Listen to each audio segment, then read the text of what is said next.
Rasa duka yang mendalam tergambar jelas di wajah Elizabeth dan Suroto. Di benak mereka hanya ada pertanyaan, apa yang sudah terjadi pada adik Sarah, anak sematawayang mereka? Bukankah kemarin semuanya masih baik-baik saja? Siapa pelaku yang sudah begitu teganya membunuh Sarah? Dan mengapa Sarah sampai harus dibunuh? Tak butuh waktu lama, semua pertanyaan yang ada di benak mereka terjawab ketika Suroto dihubungi polisi. Mereka diperintahkan polisi untuk menahan teman adik Sarah yang bernama Hafiz dan Asifah. Polisi memberitahukan jika mereka berdualah pelaku pembunuhan adik Sarah, putri mereka. Lantas Suroto memberitahukan teman Sarah lainnya yang ada di sana. Hafiz ternyata memang hadir di rumah duka. Teman Sarah pun kemudian mendekatin Hafiz. Mereka sengaja mengajak ngobrol Hafiz sebagai cara agar Hafiz tak pergi dari rumah duka. Hingga polisi pun datang dan menangkap Hafiz. Kurang lebih 1 jam kemudian, Asifah juga datang ke rumah duka. Saat itu, Asifah sempat diajak ngobrol salah satu teman Sarah. Teman Sarah itu sempat bertanya apakah benar Asifah dan Hafiz sedang bertengkar. Asifah menjawab jika itu hal yang biasa terjadi di antara mereka. Asifah dan Hafiz sebenarnya saat itu sedang berpacaran. Sementara itu, Elizabeth menatap bias ke arah Asifah. Dalam pikirannya, kok bisa kamu melakukan itu pada adik Sarah, anak sematawayang saya? Kenapa kamu lakukan itu? Elizabeth lantas menghampiri Asifah. Kemudian ia memegang tangan Asifah. Pundak gadis muda itu ia elus pelan-pelan. Dengan suara bergetar, Elizabeth berkata pada Asifah, "Asifah, kalau memang kamu pelakunya, Tante maafkan kamu." "Apa Tante? Tante ngomong apa?" "Kalau Sarah punya salah sama kamu, tolong ya, minta tolong dimaafkan." "Sarah ada punya salah sama kamu?" "Enggak Tante." Asifah kemudian pamit pulang, alasannya ada kuliah. Di kampusnya lah Asifah ditangkap polisi.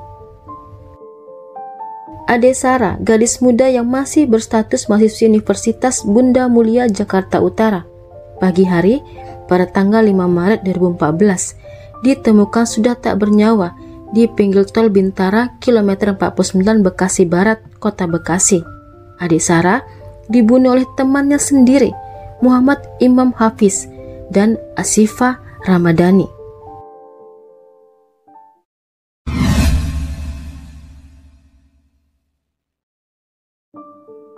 Senin pagi, Suroto mengantar anak sematawayangnya adik Sarah pergi ke kampus. Dengan sepeda motornya, Suroto membonceng adik dan diturunkan di stasiun Klender. Selepas kuliah, adik menelepon ibunya untuk pergi ke tempat les bahasa Jerman yang ada di Jalan Samratulangi, Jakarta Pusat. Biasanya, les dimulai dari pukul 6 sore sampai 9 malam. Saat hendak pergi ke tempat lesnya, adik Sarah ditelepon teman SMA-nya yang bernama Asifah. Asifah mengajak bertemu. Alasannya ingin bertanya-tanya soal tempat les adik Sarah. Asifah berminat untuk ikut les juga. Mereka pun janjian di stasiun Gondang Dia. Saat pukul 6:30 malam, salah satu teman adik Sarah sempat mengirim SMS kepada adik, menanyakan kenapa belum masuk kelas les. Adik Sarah membalas jika ia sedang menunggu pacar dari Hafiz. Hafiz adalah mantan adik Sarah sewaktu sekolah. Sementara itu, saat bertemu Asifah di stasiun, tiba-tiba Hafiz muncul dengan mobil Kia Vesto miliknya. Asifah pun menawarkan mengantarkan adik ke tempat les. Saat di dalam mobil, Asifah membujuk adik agar mau baikan dengan Hafiz. Jadi, selepas putus dengan Hafiz, adik tak mau lagi berkomunikasi.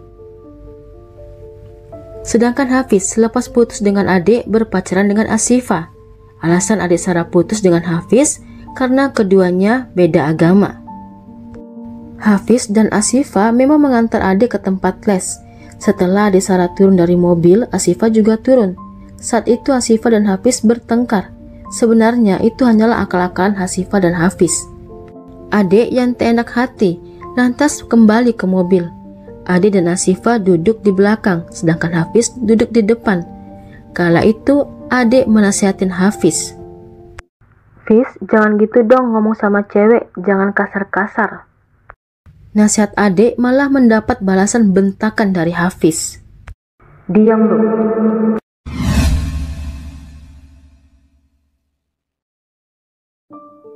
Saat itulah dengan teganya Asifah dan Hafiz menyerang Ade. Ade dijambak Asifah, lantas dipukul pakai sepatunya. Hafiz juga menendang perut Ade. Kemudian Ade disuruh melepaskan bajunya. Awalnya Asifah lah yang ingin membuka baju Ade, namun Ade menolak. Saat itu Ade sempat menggigit tangan Hafiz. Lantas Hafiz menendang leher Ade dengan kaki kirinya. Asifah juga ikut memukul Ade, bahkan mencekik Ade dengan tali tas Ade. Ade pun membuka bajunya sendiri. Ade Sarah diperlakukan begitu agar tak berani keluar, karena pasti malu kalau keluar tanpa baju. Selama dalam mobil, Ade Sarah disiksa teman SMA-nya itu. Ade Sarah disetrum oleh Hafiz dengan tegangan 3800 volt. Ade sempat berteriak, karenanya Asifah menyumpal mulut Ade. Asifah menyumpal dengan koran dan tisu hingga masuk ke tenggorokannya. Ade Sarah juga kembali disetrum. Kurang lebih 3 kali ada setruman. Ade pun lantas tak sadarkan diri. Tubuh Ade lantas diturunkan ke bawah. Lantaran sumpalan koran itulah Ade Sarah tak bisa bernafas, yang akhirnya Ade Sarah pun meninggal. Mobil pun dibawa jalan oleh Hafiz. Sekitaran jam setengah 10 malam, Asifah mengecek dada Ade. Saat itulah Asifah sadar jika Ade Sarah sudah tak ada. Karena sudah malam, mereka pun tidur di mobil. Esok hari tanggal 4 Maret jam 2 siang, mobil Hafiz melintasi daerah Kemayoran. Saat itu mobilnya mogok. Hafiz menelepon temannya untuk membetulkan aki mobil. Sebelum temannya ada di sana, Asifah memakaikan baju Ade. Kepada temannya itu, Hafiz mengaku sedang membawa mayat, tapi temannya tak percaya. Kurang lebih 26 jam mereka berputar-putar mulai dari Menteng, Cawang, Pramuka, Kemayoran, ITC, Cempaka Mas. Hingga jam setengah 10 malam, jasad Ade Sarah pun dibuang di Tol Bintara, Bekasi. Esok pagi, tanggal 5 Maret, jasad Ade ditemukan tergeletak di Tol Bintara, Bekasi.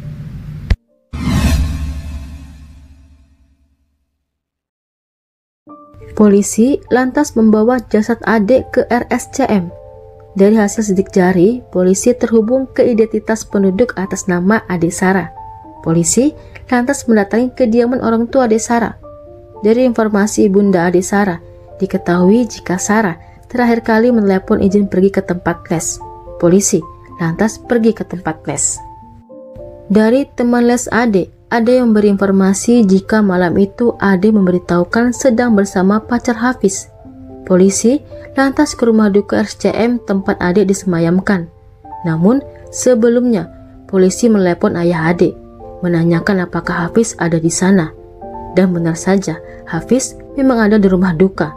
Polisi lantas menyuruh untuk menahan Hafiz agar tak pergi. Setibanya di rumah duka, polisi mendatangi Hafiz. Saat itu, polisi melihat ada bekas luka gigitan di tangan Hafiz. Polisi sempat bertanya perihal luka itu. Disinilah Hafiz menjawab dengan jawaban yang mencurigakan. Hafiz pun dibawa polisi di depan orang tua adik Sarah. Sementara itu, polisi juga memberikan informasi jika Asifah, pacar Hafiz, juga tahu perihal pembunuhan adik. Saat Asifah datang, ibu adik sempat mengajak Asifah berbicara, dan Asifah pada akhirnya pergi dan ditangkap di kampusnya. Saat diperiksa polisi, keduanya akhirnya mengakui jika merekalah yang sudah menghilangkan nyawa adik Sarah. Ada 2 alasan mengapa mereka tega membunuh adik. Antara lain, jika Hafiz karena sakit hati lantaran adik Sarah tak mau lagi berteman dengannya. Sedangkan Asifah cemburu, ia takut jika Hafiz bakal balik ke adik. Karenanya Asifah minta bukti jika Hafiz tak lagi mencintai adik Sarah.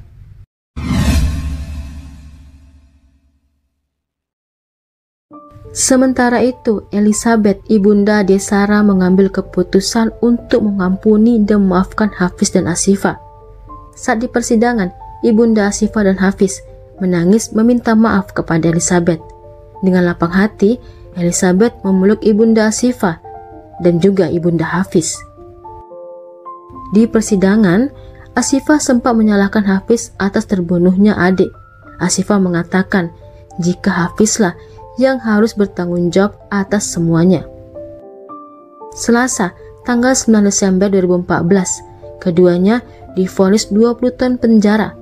Keduanya pun menangis di persidangan. Setelah 2 tahun, Elizabeth mendatangi rutan Salemba. Di sana, ia bertemu Hafiz. Elizabeth ingin mengatakan jika ia sudah mengampuni Hafiz dan ingin mengasihi Hafiz. Dan pertemuan itu berlanjut hingga beberapa kali. Namun, tidak dengan Asifah. Baik keluarga ataupun Asifah sendiri tak ada pertemuan apapun setelah sidang vonis. Memang sempat dijembatin beberapa pihak untuk bertemu, namun tak berhasil.